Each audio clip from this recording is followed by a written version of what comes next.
여호와 니시라는 제목으로 하나님 말씀 전하겠습니다. 어느 대학교에서 이제 시험을 보게 되었는데요.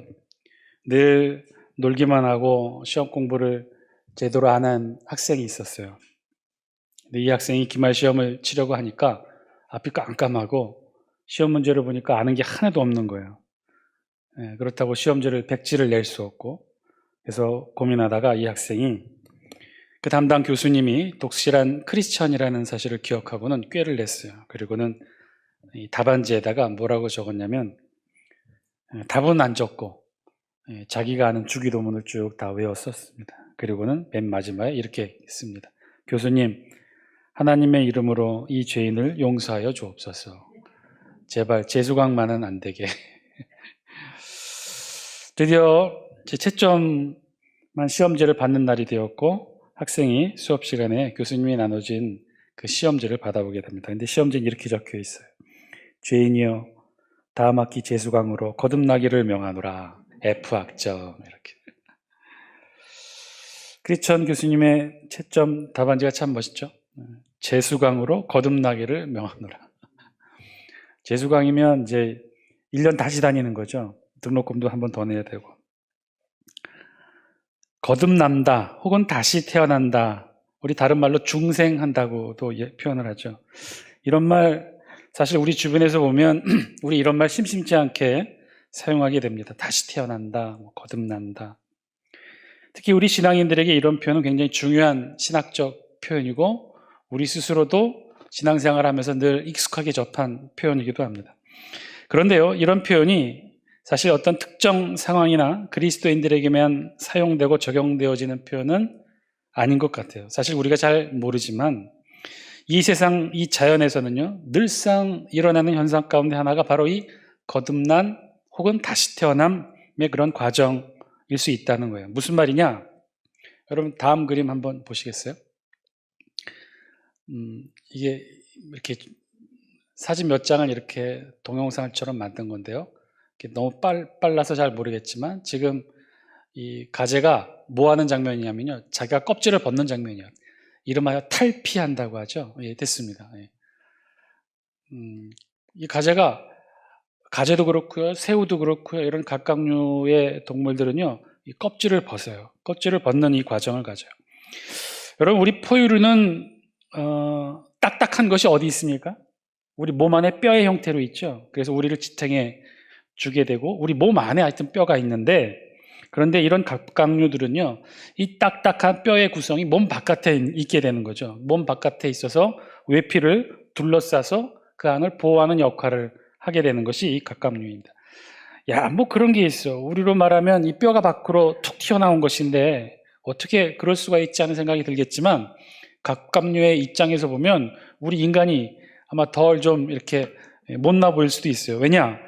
이 갑각류들의 입장에서 보면요, 이 딱딱한 껍질이 몸을 보호하는 형태를 취하고 있다는 것이죠. 그런데 우리는, 포유류는 반대죠. 딱딱한 뼈가 우리 몸 안에 있고 몸 바깥에는 어떤 게 있어요? 아주 약하고 연한 살과 피부가 그대로 자연에 노출되어 있는 형태죠. 어떻게 보면 이들 갑각류가 더 안전한 형태의 창조된 모습을 가지고 있는지도 모르겠어요. 자, 어쨌든 이들 갑각류도 그렇다면 성장을 하게 될 터인데, 그런데 그때마다 이 딱딱한 껍질이 문제가 됩니다. 일상생활에서는 이 딱딱한 껍질이 이 새우와 가재를 외부의 적으로부터 보호하는 역할을 하는데, 그런데 이 갑각류가 자라고 성장할 때마다 이 딱딱한 껍질이 결국 이 가재, 새우의 성장을 막게 되는 역할을 한다는 거예요. 그래서 새우나 가재, 이런 갑각류들은요, 계속해서 성장하면서 껍질을 벗는 탈피의 과정을 겪게 돼요. 몇 번이나 겪을까요? 보통 우리가 알고 있는 새우, 대하라고 그러죠. 이렇게 먹는, 우리가 자주 접하는 이 새우의 기준으로 보면요, 이 새우가 더 이상 성장하지 않는 어른 성체로 자랄 때까지 몇 번의 탈피를 걷냐면 12번의 탈피의 과정을 겪어요. 아까 우리가 보았던 가재처럼 그런 탈피의 과정을 겪게 되는 거예요.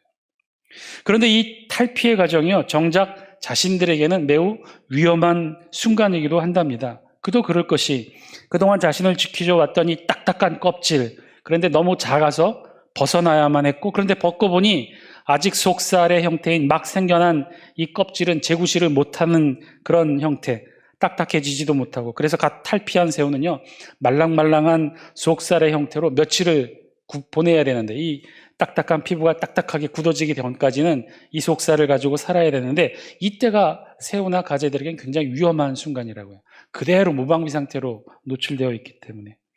실제 이 새우의 생애 중에, 이 각각류의 생애 중에 10에서 12%의 정도가 바로 이때 탈피하면서 죽게 된다고 해요. 탈피하는 과정도요, 아까도 보셨다시피 가재는요, 몸이 울퉁불퉁하지 않습니까? 그리고 그 집게손가락도 매우 큰데 이거 어떻게 껍질을 벗을까요? 벗게 될까요? 이 껍질이 잘 벗겨지게 될까요?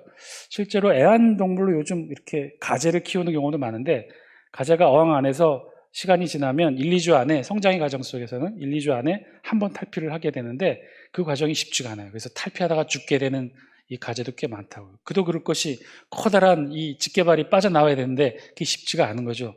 실제로요. 그래서 탈피 과정 속에 이 집게발을 부러뜨려서 잃어버리는 과정도 있고요. 그렇게 해서 불구로 보내는 친구들도 있다고 합니다. 그러니까 탈피가 굉장히 어렵고 힘든 과정이에요. 그런데 이런 것들을 하여튼 일생 동안 12번의 탈피를 하면서 새우 인생을 살게 되는 것이죠. 자, 그런데요, 이렇게 위험한 탈피를 하는 동물이 새우만이 아니라는 거예요. 새우나 가재 같은 갑각류뿐만 아니라 곤충류도 탈피를 하고요, 거미류와 같은 절지 동물들도 탈피를 해요. 사마귀도, 우리가 잘 알고 있는 사마귀도요, 탈피를 해요. 몇 번이나 하느냐? 사마귀는 일생 동안 7번의 탈피를 해서 성충에 이르게 됩니다. 자, 그러면 이렇게 껍질을 벗는 탈피의 과정들이 그럼 동물들에게만 있을까요? 우리 인간은 그럼 탈피를 하지 않아도 되는 것일까요? 뼈가 우리 몸 안에 있으니 우리 인간 같은 포유류는 탈피가 사실은 이 절지동물이나 각각류와 같은 그런 완전한 탈피는 없겠죠. 그렇다면 우리 인간은 성장의 과정을 어떻게 이루게 될까요? 우리 몸 안에 뼈는 자란다고 한다면 우리 몸의 외피를 이루는 피부나 털, 이 머리카락은 어떻게 되는 것일까요? 그냥 태어날 때 털과 머리로 평생을 가는 것일까요? 태어날 때 뽀송뽀송한 피부 그대로 평생을 가게 될까요? 그럴 수만 있다면 그것도 나쁘지 않을 것 같습니다. 뽀얀 피부로 평생을 살는, 또 평생 미장원 같은 데는 갈 일이 없게 되는 그런 일이 있다면 그것도 나쁘지는 않겠는데, 근데 그렇지는 않고요. 우리 인간도 나름 탈피의 과정을 밟습니다. 우리 인간은요, 대략 500만 개의 털을 갖고 있는데, 머리카락 포함해요. 매일 평균적으로 50개에서 100개의 털이 빠지고 또 같은 수만큼 새로 자라난다고 하죠. 피부도 마찬가지예요. 우리 몸의 비율상 우리 체중의 16%를 차지하고 있는 것이 우리 피부인데요. 이 피부도요, 1년에 새로운 피부로 바뀌어요. 몇 번이나 바뀌는 줄 아십니까? 10번 정도 바뀌어요. 그러니까 1년 365일로 기준을 한다면 대략 이 피부, 우리가 지금 누리고 있는 이 만지고 있는 이 피부 세포의 수명은요, 36일, 35일 정도 되는 거죠. 35일이면요, 우리도 다시 탈바꿈 한다는 거예요. 눈에 보이지는 않지만 조금씩 변하고 있지만 우리 인간도 탈피를 한다는 거예요. 우리 몸도 생물학적으로는요, 매번 새롭게 다시 태어나게 된다는 것이죠. 자, 이것은 우리 생물학적인 의미고 신학적인 의미에서 거듭난다는 의미, 다시 태어난다는 의미. 사실 우리는요, 매우 이해하기 어렵게 들어왔던 주제이기도 하죠. 우리 성경에 보면 그 옛날 니고데모가 예수님을 찾아와 참 구원에 관해 묻는 과정에서 사람이 거듭나지 아니하면 하나님 나라를 볼 수 없다고 하신 예수님의 말씀을 니고데모가 듣고 궁금해하죠. 그래서 예수님께 바로 되묻습니다. 뭐라고 되묻느냐? 요한복음 3장 4절에 보면 이렇게 되물어요. 우리 영상을 통해 같이 한번 볼까요? 시작. 니고데모가 이르되 사람이 늙으면 어떻게 날 수 있사옵나이까? 두 번째 모태에 들어갔다가 날 수 있사옵나이까? 니고데모의 질문이 우리 인간이 가지고 있는 보편적인 질문일 거예요. 아니, 한 번 태어난 인간이 어떻게 거듭날 수 있을까? 어떻게 다시 태어날 수 있을까? 인간이 다시 태어나는 재출생의 과정을 거치려면 모태에 다시 들어갔다 나와야 되는 것 아닌가? 이런 니고데모의 질문에 예수님의 답변은 뭐라고 하나요? 3장 5절 우리 같이 한번 읽겠습니다. 시작. 예수께서 대답하시되 진실로 진실로 내게 이르노니 사람이 물과 성령으로 나지 아니하면 하나님의 나라에 들어갈 수 없느니라. 아멘. 예수님은요, 물과 성령으로 거듭나는 삶을 지금 말씀하고 계신 거죠. 예수님은 지금 니고데모의 질문처럼 육체적 재출생을 의미하는 것이 아니에요. 아니 사실은 지금에서야 우리가 과학적으로 안 사실이지만 우리 인간은요 육체적으로도 끊임없이 재출생의 과정을 겪고 있죠.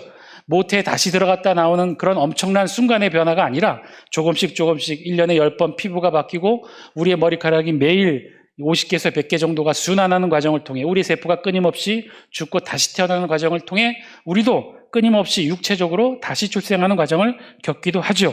그런데 우리 예수님은요, 그런 우리의 육체적 재출생의 과정을 말씀하시는 것이 아니라 영적 재출생의 과정을 말씀하고 계셔요. 이 성경이 말씀하시는 거듭남, 우리가 알고 있는 거듭남, 다시 태어남, 중생이라는 것은 그러는 거예요.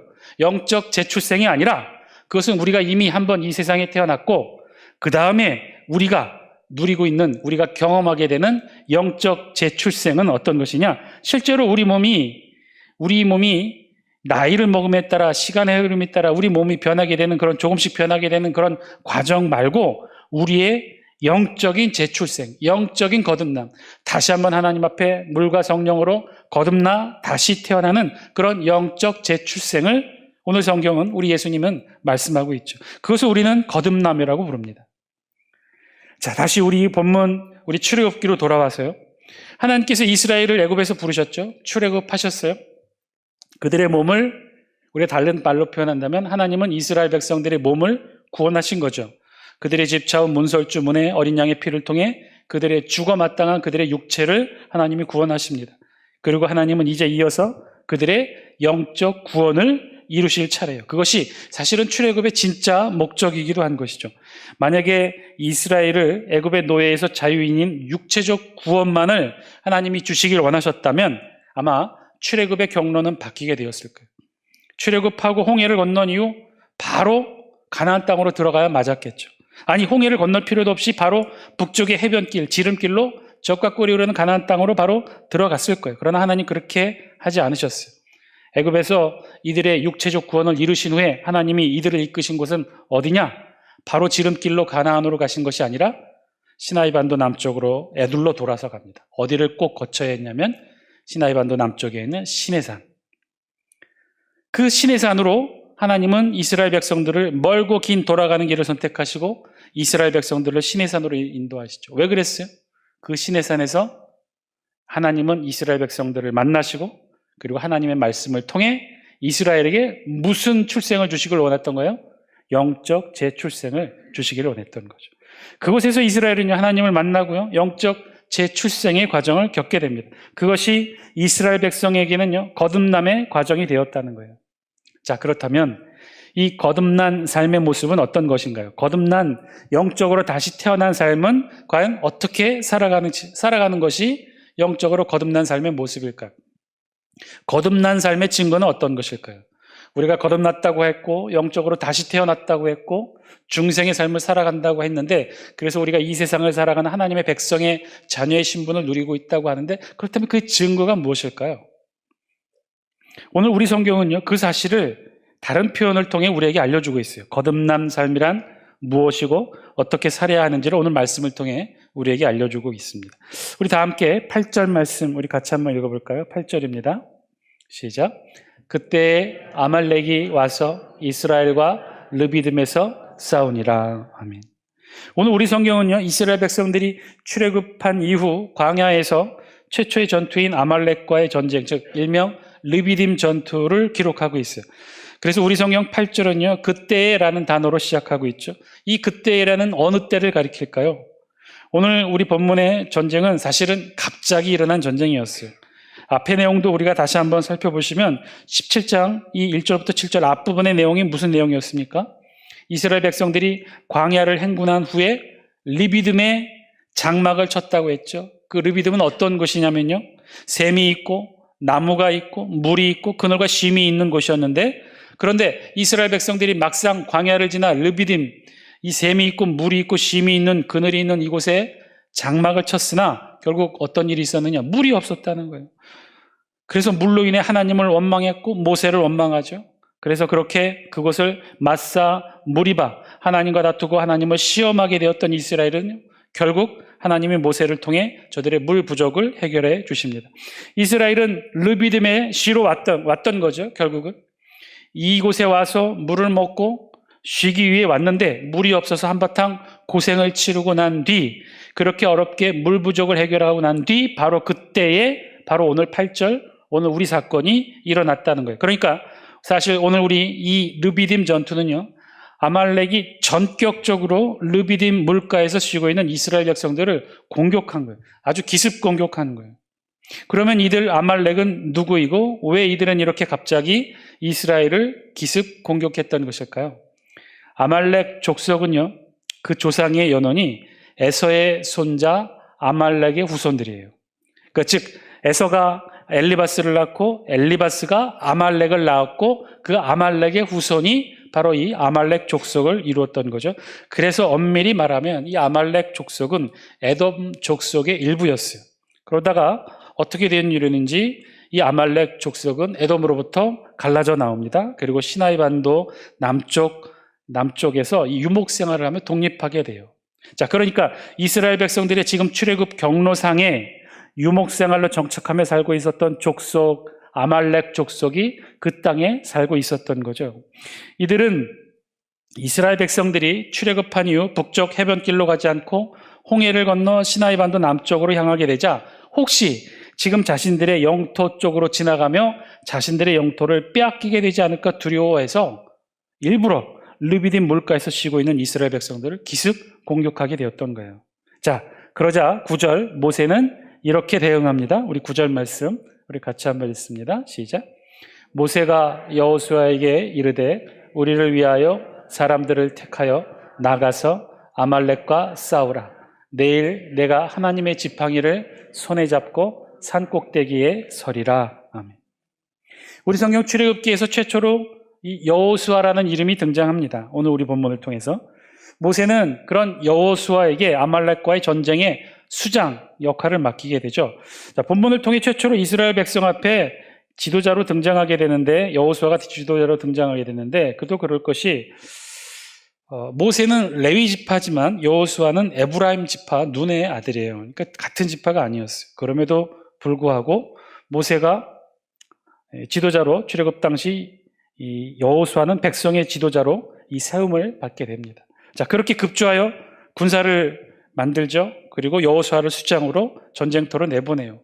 그러면서 특별한 말을 합니다. 내일 내가 하나님의 지팡이를 손에 잡고 산 꼭대기에 서겠다. 하나님의 지팡이는 바로 홍해를 갈랐고 애굽 바로 앞에서 뱀으로 변하게 했던 그 모세의 지팡이를 말합니다.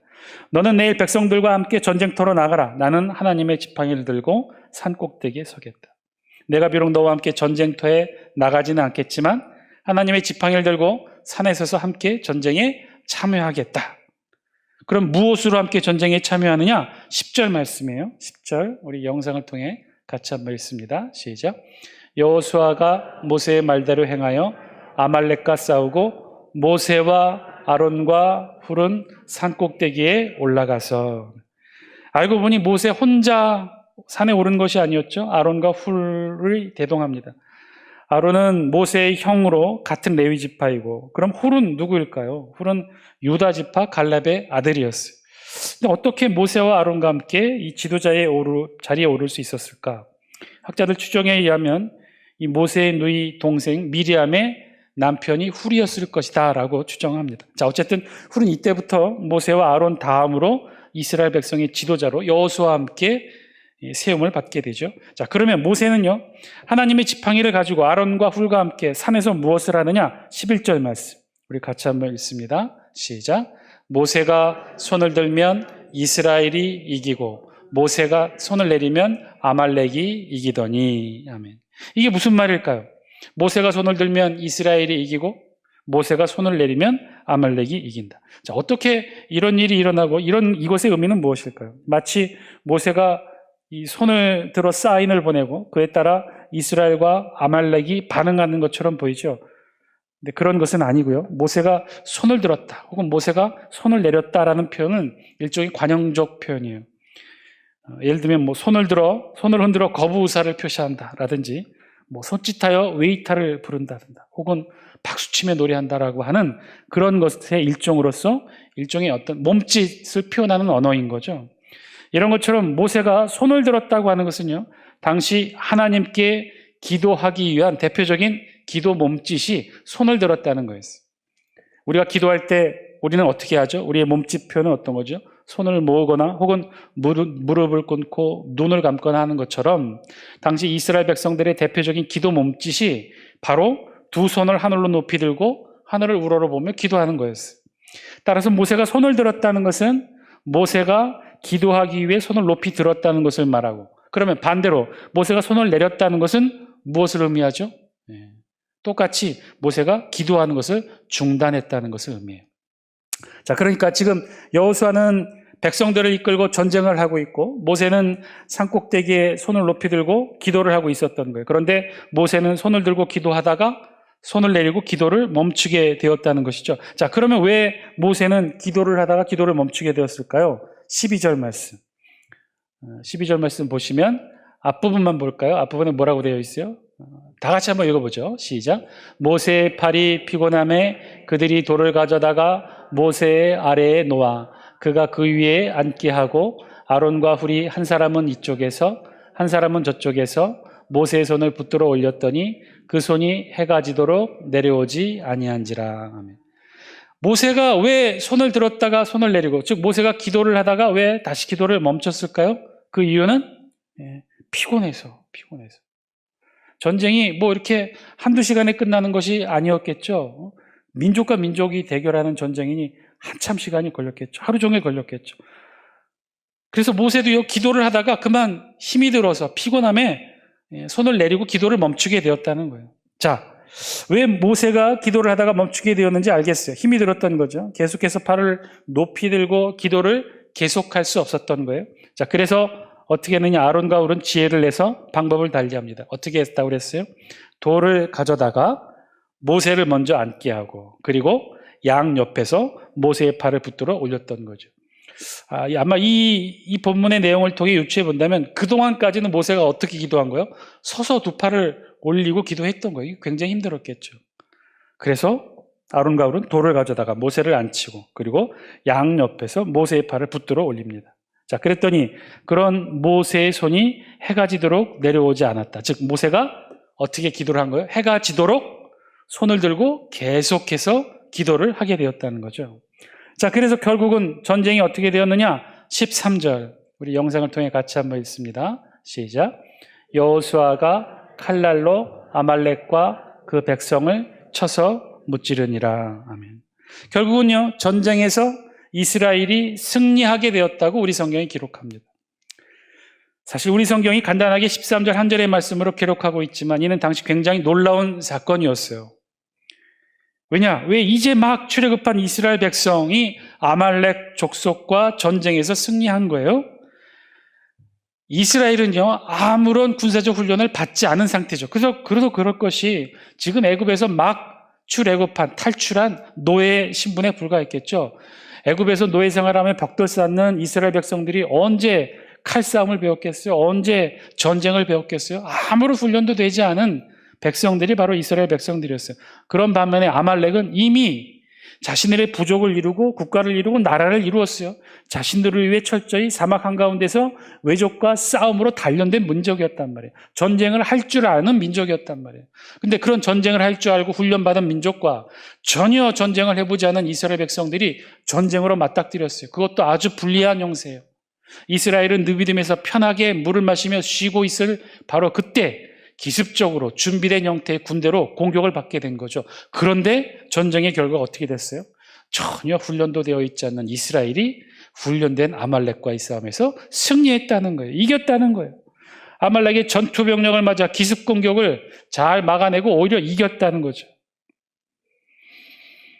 오늘 우리 본문의 주제는 여기에 있어요. 매우 불리한 최초의 전쟁, 아말렉과의 전쟁에서 이스라엘이 승리한 이유. 사실은 전혀 이길 수 없었던 싸움에서 이스라엘이 이긴 이유를 사실은 오늘 우리 본문은 기록하고 있는 거죠. 전혀 이길 수 없었던 전쟁에서 이기게 된 이유, 그 이유가 어디에 있느냐? 우리 성경은요, 그 이유가 바로 모세의 기도에 있었다는 거예요. 그런데 그 놀라운 이유를 우리 성경이 아주 독특하고 재미있게 표현해요. 그저 모세가 기도했다고만 하면 되는데 아주 구체적이면서 아주 특별하게, 그리고 우리 성경 그 어디에도 없는 독특한 기도의 모습으로 모세가 기도했다고 기록해요. 우리 11절 말씀만 다시 한번 읽어볼까요? 11절 같이 한번 읽습니다. 시작. 모세가 손을 들면 이스라엘이 이기고 손을 내리면 아말렉이 이기더니. 아멘. 우리는 하도 익숙하고 많이 보았던 말씀이라 우리 그러려냐고 보는데 자세히 보면 좀 이상하지 않습니까?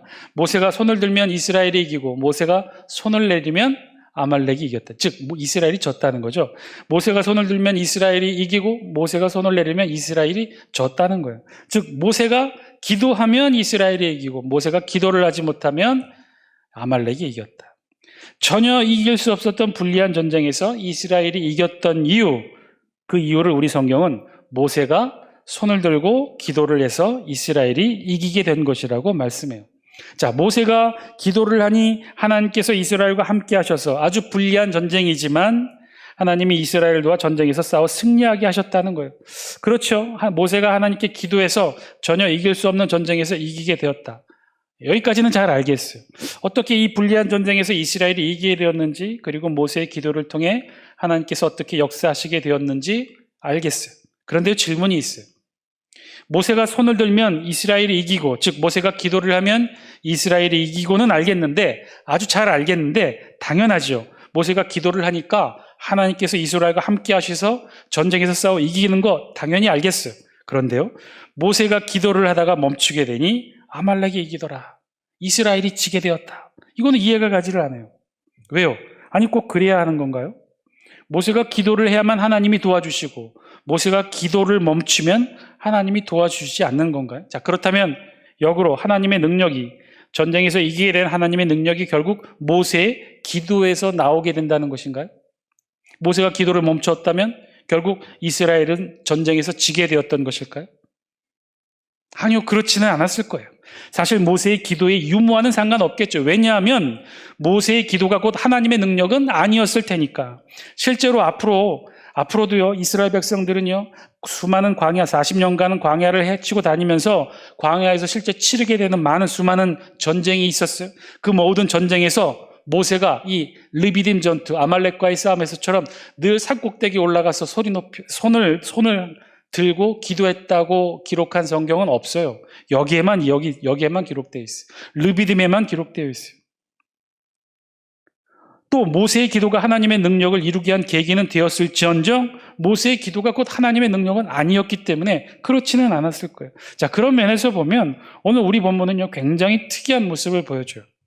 모세가 기도하면 이스라엘이 이기고 모세가 기도를 멈추면 이스라엘이 전쟁에서 진다. 이런 경우는요, 굉장히 특이하고 이례적이에요. 왜? 그러면 하나님은 오늘 본문을 통해 도대체 무엇을 말씀하고 이스라엘 백성들에게 알려주려고 하셨던 것일까요? 모세와 하나님과 연관되어 있다는 것을, 아니 모세만이 아니라 아론과 훌과도 하나님이 연관되어 있다는 것을, 아니 모세와 아론과 훌뿐만이 아니라 이 세상을 살아가는 모든 하나님의 이 땅의 백성들과 하나님이 연관되어 있음을 오늘 우리 성경은 말씀하고 있는 거죠. 사랑하는 장수교 성도 여러분, 오늘 말씀을 통해 우리 모두도 하나님의 음성, 저와 여러분들이 들을 수 있게 되길 바랍니다. 구원받은 백성, 거듭난 하나님의 자녀, 영적으로 다시 출생한 하나님의 자녀들의 증거가 무엇일까? 오늘 성경은 그 사실을 우리에게 말씀하고 있어요. 영적으로 다시 태어났다면 그 증거가 무엇일까? 다시 태어나고 거듭나고 중생한 하나님의 백성이 이 세상의 사람들과 다른 것이 있다면 그것은 무엇일까? 우리는 어떻게 영적 거듭남의 증거를 깨달아 알 수 있는 것일까요? 그것은요, 오늘 우리 본문에서처럼 하나님이 이스라엘 백성들에게 모세의 기도를 통해 알려주고 있는 것처럼 모세가 아론과 훌과 여호수아가 하나님과 연관되어 있다는 거예요. 모세의 기도의 손이 하나님의 능력과 연관되어 있다는 것. 모세의 기도가 그냥 허공을 향한 공허한 외침이 아니라 하나님의 백성의 간절한 기도는 하늘의 보좌를 움직이는 영적인 힘이 있는 권능의 외침임을 하나님은 오늘 본문을 통해 모세의 든 그 손의 올림과 내림을 통해 이스라엘 백성들에게 지금 말씀하고 계신 거죠. 알려주고 계신 거예요. 거듭난 이 땅의 백성들은요, 더 이상 이 세상 사람들과는 다른 특징이 있는데 그 특징이 무엇이냐? 하늘의 하나님과 연관되어 있다는 거예요. 하늘과 연관되어 있다는 거예요. 우리의 이 세상에서의 삶이, 우리 이 세상에서의 몸짓이, 이 세상에서의 우리의 말과 언행이 이 세상과 연관된 것이 아니라 바로 하늘과 연관되어 있다는 거예요. 우리의 말에, 우리의 기도에, 우리의 몸짓에, 우리의 행위에 하늘이 반응하고 하나님이 반응하시고 역사하신다는 거예요. 사랑하는 장수교 성도 여러분, 우리 모두는요, 거듭난 하나님의 백성이에요. 영적으로 다시 태어난 하나님의 자녀들이에요. 그래서 우리는요, 두 번 태어나 오직 한 번의 죽음만을 경험하는 존재인 거예요. 이 세상에서 태어난 육적인 출생은요, 육적인 죽음이 있어요. 그렇지만 영적으로 다시 태어난 거듭남에는 죽음이 존재하지 않습니다. 그래서 우리는 두 번 태어나 한 번 죽고 영생을 누리는 이 세상의 유일한 존재인 거죠. 그런 우리의 거듭난 존재에게 증거가 있는데 그것은 무엇이냐? 우리가 영적으로 다시 태어난 하늘에 속한 존재이기 때문에 하늘의 권능과 하늘의 영광과 하나님의 보좌와 하나님의 섭리의 역사하심이 우리와 연관되어 있다는 거예요. 사랑하는 장수교 성도 여러분, 이 세상을 다시 태어나 거듭난 영생의 자녀로 살아가는 우리와 하늘이 연관되어 있어서 우리의 몸짓과 우리의 기도의 외침에 하늘이 반응하고 움직인다는 거예요. 하나님이 그렇게 섭리하고 역사하신다는 거예요. 하나님은요, 그 사실을 이스라엘 백성들에게, 그리고 오늘 이 성경을 읽고 있는 저와 여러분들에게 알려주시기 위해 오늘 본문을 이렇게 아주 특별하게, 특이하게 기록하신 거죠. 어떻게 하나님의 능력이 모세의 손에 올림과 내림에 따라 역사하고 좌지우지되고 그런 일이 있을 수 있겠어요? 그렇지는 않겠죠. 그러나 하나님은 보여주길 원하셨다는 거예요. 이 세상을 살아가는 저와 여러분들, 거듭난 하나님의 백성이 과연 어디에 속해 있는지를, 이 세상에 속한 존재가 아니라 하늘에 속한 존재임을 하나님이 보여주고 알려주고 깨닫게 해주고자 모세의 손을 들어 손들과 내림을 통해 전쟁의 승패와 역사를 오늘 본문을 통해 보여주었던 거죠. 이스라엘 백성들은요, 분명하게 뼈저리게 알았을 거예요. 모세의 기도의 손이 올리고 내림에 따라 하나님의 역사하심이 어떻게 이 땅 가운데 이루어지고 있는지를 깨닫게 되었던 거예요. 그래서 하나님이 이렇게 말씀하셔요. 우리 다 함께 16절 말씀 우리 같이 한번 읽겠습니다. 16절 시작. 이르되 여호와께서 맹세하시기를 여호와가 아말렉과 더불어 대대로 싸우리라 하셨다 하였더라. 아멘. 여호와 하나님께서 말씀하셨다는 거예요. 어떻게 말씀하셨느냐? 아말렉과 더불어 대대로 싸우리라. 우리말 번역은요, 여호와가 아말렉과 더불어 대대로 싸우리라 이렇게 어순이 되어 있지만 히브리어 어순은 조금 달라요. 여호와가 싸우리라, 여호와가 아말렉과 더불어 이렇게 어순이 되어 있어요. 자, 그래서 좀 두드러지게 우리가 살펴봐야 될 것은 여호와가 싸우리라고 한 이 표현인데요. 이 표현이 히브리어로 보면요, 우리 PPT 한 장 보여주실래요? 밀르하마 라이흐와 이렇게 되어 있어요. 히브리어는 여러분 오른쪽에서부터 왼쪽으로 읽습니다. 근데 우리말로는 제가 오른쪽에서 왼쪽으로 써놨어요. 밀르하마 라이흐와. 그런데 이게 우리말 번역에서는 여호와가 싸우리라라고 이렇게 번역을 했는데, 그런데요, 이 라이흐와는 뜻이 어떤 뜻이냐면요, 이 예흐와에다가 레라고 하는 전치사가 붙은 거예요. 그 뜻이 무엇이냐면요, 무엇에 속한 이런 뜻이에요. 그러니까 라이흐와 그러면 여호와 하나님께 속한 이런 뜻이고요. 밀르하마가 무슨 뜻이냐? 우리말 번역은 싸우리라고 해서 동사로 번역했지만 이 뜻은요, 명사예요. 그러니까 싸움, 공격, 전쟁을 의미합니다. 그러면 합치면 무슨 뜻이 돼요? 밀르하마 라이흐와 그런요, 여호와께 속한 전쟁 이런 뜻이죠. 즉 이걸 풀어쓰면 어떻게 돼요? 전쟁은 여호와께 속했다는 거예요. 그래서 실제의 뜻은요, 아말렉과의 전쟁에 관한 모든 것이 누구에게 달려있다? 여호와 하나님께 달려있다는 거예요. 왜냐하면 이 세상에서 거듭난 우리 모두는요, 하나님과 연관되어 있기 때문에 우리의 이 세상에서의 몸짓, 삶의 행위, 이 세상과 살아가기 위한 삶의 투쟁의 모든 싸움들, 영적 전쟁들 다 누구에게 속한 거예요? 하나님께 속한 하나님의 전쟁이라는 거예요. 그러니 우리가 싸울 때 누가 함께 하셔요? 하나님이 함께 하신다는 거예요. 하나님이 직접 우리의 삶을 주관하시고 우리의 전쟁을 직접 인도하신다는 거예요. 하나님이 직접 우리 전쟁의 주체가 되신다는 거예요. 사랑하는 장수교 성도 여러분, 오늘 이 저녁에 우리 함께 기도하기를 원합니다. 우리 모두는요, 이 거듭난 하나님의 백성이라고 그랬어요. 우리 모두는 두 번 태어나 한 번 죽고 영생을 누리는 하늘의 자녀들이라고 했어요. 그 증거가 있어요. 그 증거가 무엇이냐? 이 세상을 우리가 비록 살아가지만 우리는 이 세상과 연관된 것이 아니라 하늘과 아주 밀접한 연관된 존재라는 거예요. 그래서 우리가 기도하면 어떻게 해요? 하늘이 움직인다는 거예요. 우리가 기도하면 하늘의 능력과 권능이 우리를 감싸게 된다는 거예요. 우리가 외치고 우리가 부르짖으면 이 세상이 듣고 응답하는 것이 아니라 누가 듣고 응답한다는 거예요? 하늘이 듣고 하나님이 응답하신다는 거예요.